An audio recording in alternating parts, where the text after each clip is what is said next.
When the sales figures for Action Comics #1 became public, there was a wave of publishers who jumped on the comic book bandwagon.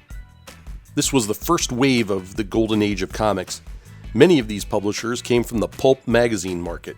It was an easy jump for them because they were already publishing material that could be easily translated into comics.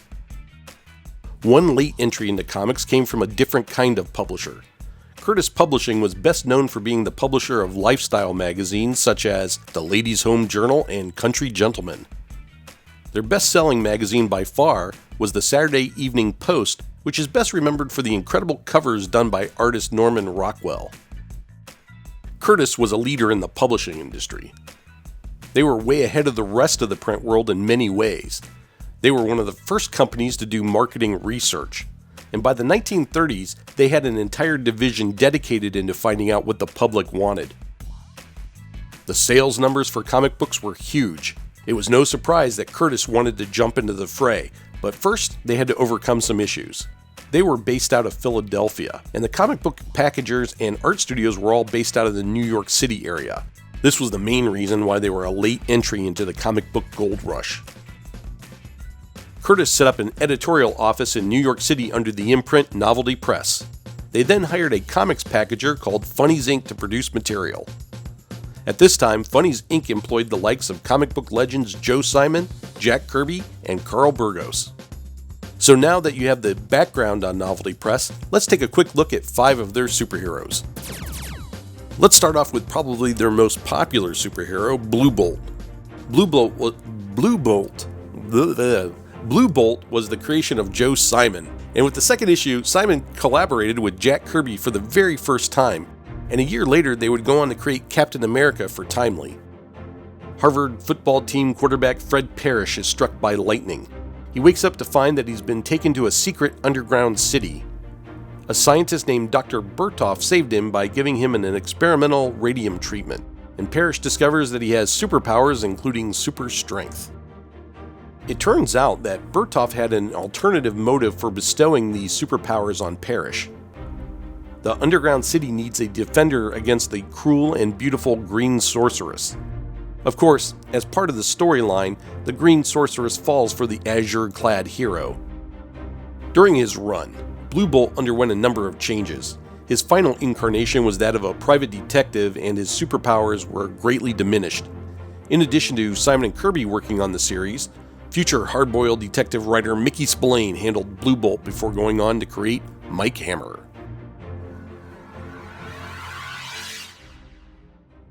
Metallurgist Niles Reed is the target.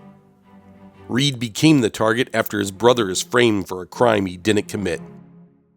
His brother is killed during a prison break, and Reed decides to get revenge on the criminals who framed him.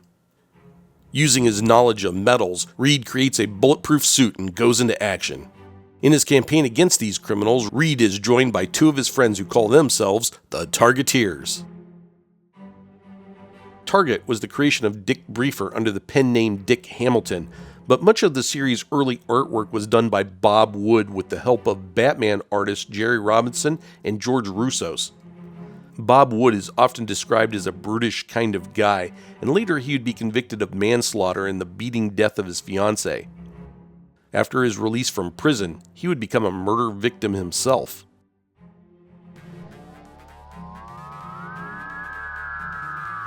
Spacehawk is an intergalactic space lawman who patrols the galaxy. At first, he fought strange alien bad guys and monsters, but with the start of World War II, Spacehawk found himself on Earth fighting fascism. Spacehawk was the creation of artist-writer Basil Wolverton. Wolverton worked from his studio in Washington State, and all of his contact with his publisher came through correspondence and the occasional phone call. This distance from the publishing world allowed Wolverton to develop a unique style of drawing, which has often been described as subversive. After Spacehawk, Wolverton created Lena the Hyena for the Little Abner newspaper strip, and after that would go on to work for Mad Magazine and DC's Plop.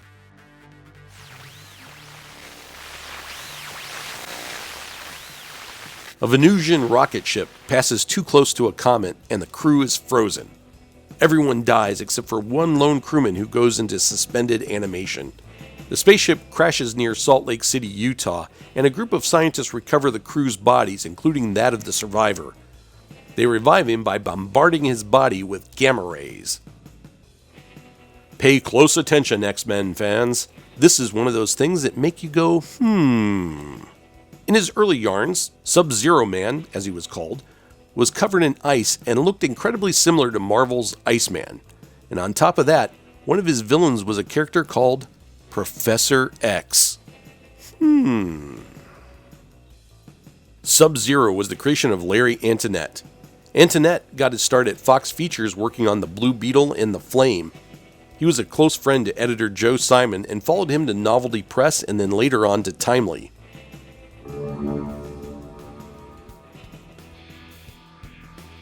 MANOWAR the WHITE STREAK was the creation of Human Torch creator CARL Burgos. MANOWAR is a deactivated android who was built by a long-extinct advanced civilization who resided in modern-day South America. He is a weapon of war, and with the bombing of Pearl Harbor, he is reactivated. After some early adventures in Central America, MANOWAR heads north to the United States.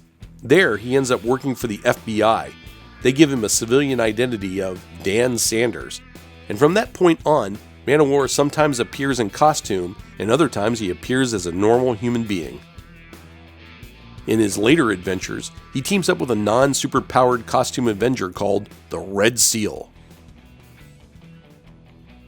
Novelty Press was a small line compared to many others, but their contribution to comics echoed throughout the industry. Their biggest contribution to comic fandom was that they were the first publisher to print a fan letter page. This sounds like a great idea, but the letter pages may have actually led to their downfall. As World War II was coming to a close, superheroes began to fall out of favor with the buying public. Novelty Press's letter pages are filled with reader comments saying that they wanted less colorful fantastic types and more realistic heroes and stories. Dear Sir, I am really fed up with all the fantastic super types of characters that comic artists seem to think we kids like. I'll bet if you took a vote from all of your readers now, you would see that they prefer good, sensible stories like Lucky Bird instead of White Streak. Why don't you set the style and make Target a leader by giving us what we want instead of the same old tripe the others hand out, which is now out of date? Yours truly, Clarence Poole, Seattle, Washington. Age 45. No, that really wasn't in there. I just added that part. Characters like Blue Bolt lost their costumes and became more down to earth. Blue Bolt, for example, became a fighter pilot, and after the war became a detective. The sci-fi element of his story completely disappeared, and the same thing happened to other characters in the Novelty Press lineup. Sales for Novelty Press continued to slide. In 1949, Curtis Publishing closed up Novelty Press. They put all of their comic assets up for auction. Freelance comic artist L.B. Cole teamed up with a friend, and together they purchased all of the characters' original art and metal printing plates. The two men relaunched the company as Star Publishing. They reprinted the old stories but added new, amazing L.B. Cole covers, but unfortunately the new covers could not overcome the outdated interior art, and the books did not sell. With the popularity of the EC horror line, Star Publishing followed suit. These books sold better, but the distributor collapse of 1953 was too big for the small line to overcome. Star Publishing folded, and over time, all the characters went into public domain. Blue Bolt and Target have appeared in various Golden Age revivals, and the original Simon and Kirby run of Blue Bolt have been reprinted in trade paperback editions. Hi everyone, FizzFop here. Novelty Press was a real fun line to research, and when you read their books, especially those in the early 1940s, you discover that their books are just filled with fun and adventure. It's easy to imagine the wonder they must have created in the minds of kids back then. If you get a chance, you should really check out some of their books, and you can find those on the Digital Comics Museum website or the Comic Book Plus website. Also, I know there's a lot of creators out there who are making their own comics, so I compiled a list of characters from Novelty Press, and I believe the entire line is in public domain, so have fun, guys. Oh, and one more thing before I go, please remember to hit the like button and subscribe. You can also support the channel by joining me on Patreon or make a one-time donation through PayPal. The links are in the description box. Thanks again for watching, everyone, and until next time, stay super. Bye.